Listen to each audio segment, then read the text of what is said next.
What's up, fisher people? Back at you here with another video. We're going to talk about spring jigging setup. I know it doesn't feel quite like spring yet, but it's going to be here before you know it. And when it is here, you know what we're going to be doing? We're going to be pitching jigs like freaking crazy. First of all, it is probably the most enjoyable way to catch a fish, especially a walleye. I don't think there's anything better than pitching that thing out there, popping it a few times, and just feeling that boom on the end of the line when that walleye grabs it, setting the hook and fighting the fish in, catching them hand to hand, feeling the bite, feeling the fight the whole way through. There's nothing better, and that's how we're going to be doing it if you come out, especially in April, May, even a lot of June. Sometimes we're doing a lot of this jig pitching stuff with some minnows. It's going to be a lot of fun, and this is how we set it up. So the first things first, obviously you need to have a very sensitive tip when you're dealing with jig fishing. There has to be a lot of play at the end of that line so that when a fish picks it up, you can feel it and or see it, but they don't know that there's resistance there. If they can feel something, they will inhale it and spit it out before you ever have a chance or ever even know there's a fish on there. So you need a very sensitive tip. Now this rod happens to be a medium light fast. So the fast tip, again, means the tip bends a lot before the rest of the rod bends. It bends very early. And then this is a medium light, so overall rod is a lot lighter as well to not put too much pressure on the fish. But along with that, the fact that this is a 7-foot rod means that all of that fastness and all of that lightness is further towards the end of the rod, so this still has a ton of backbone back here to fight a really big fish. You could easily, if you're lucky enough, hook into a 10-pound hog pre-spawn walleye out on the Missouri River and get that thing in the boat without it ever knowing that it was on a line when it first bit. So it's got the sensitivity and it's got the backbone to horse that fish in. The other thing that I find very important is using this yellow high-vis line. They also make some of these colors in red. I don't know how well that shows up on the camera, but it's braided line, because braided line, being no stretch, is extremely sensitive. You can feel everything, and it's like a fluorescent yellow color so that you can see it better. Now, a lot of the bites that you're going to get when you're jigging, oftentimes you won't feel, but when you see that line out there and you got a little bit of slack or a little bow in the wind and all of a sudden the line just twitches and jumps, that's a fish that just sucked it in. At that point you can reel into it until you feel the weight, and once you know that it's fish, you can set the hook and you can catch more that you wouldn't have known otherwise by using both your sight as well as your sense of feel when you're getting bit. Now when it comes to jig size,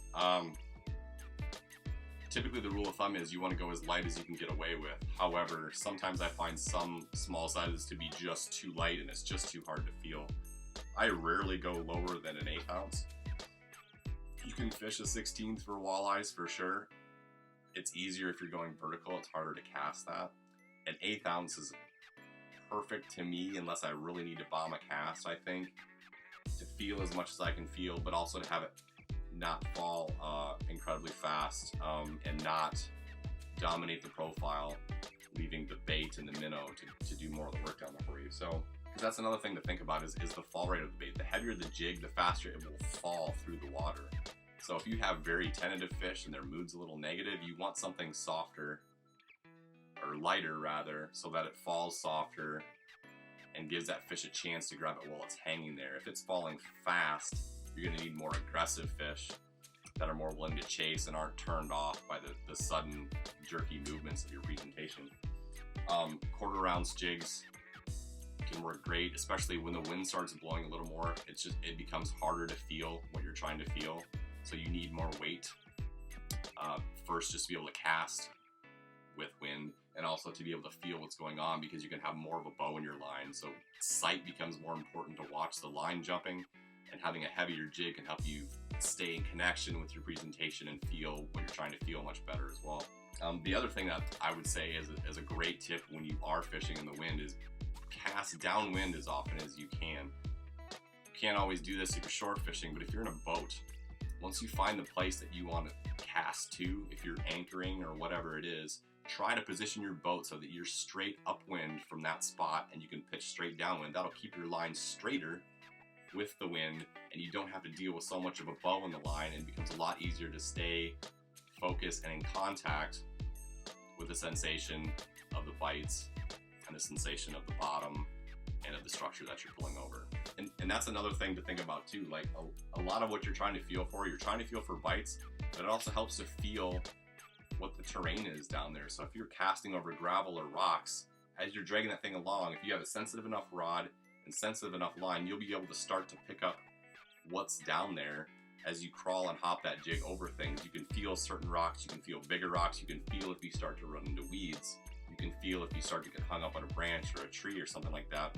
It might save you from snags occasionally because you can feel when it starts to get in there, and then you might be able to give it some slack and pop it free.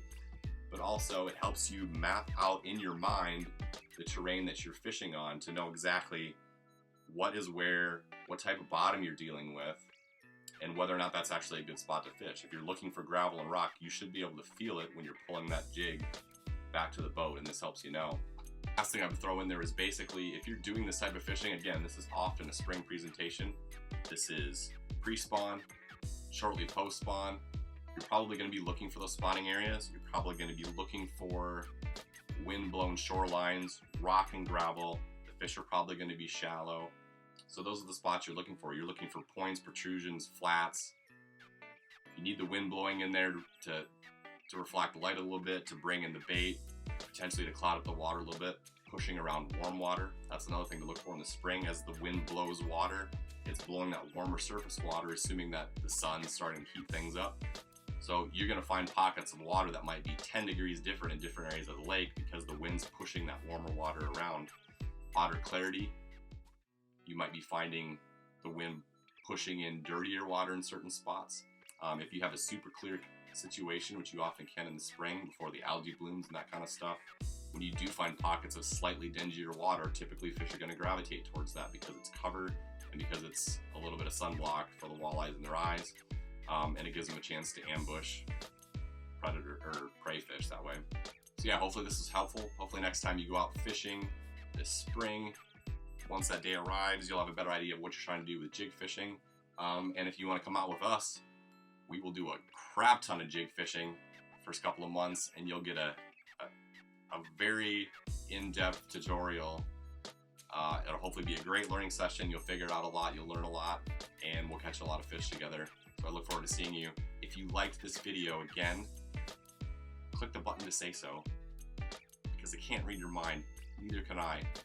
But if you do click it, if you do tell the world, the internet world, that you did find this useful, other people will find it and they might find it useful as well. So it only takes a second. Flick your finger on that button. Trust me, you'll love it. And yeah, hopefully I'll see you in the next video. Hopefully I'll see you on the water. If you want to come up fishing at Lake Sakakawea, check out the Garrison visitor page. Get hooked on Garrison. Find a place to stay. Call us up. We'll go out. We'll have a great time. It'll be awesome. Let's catch some fish.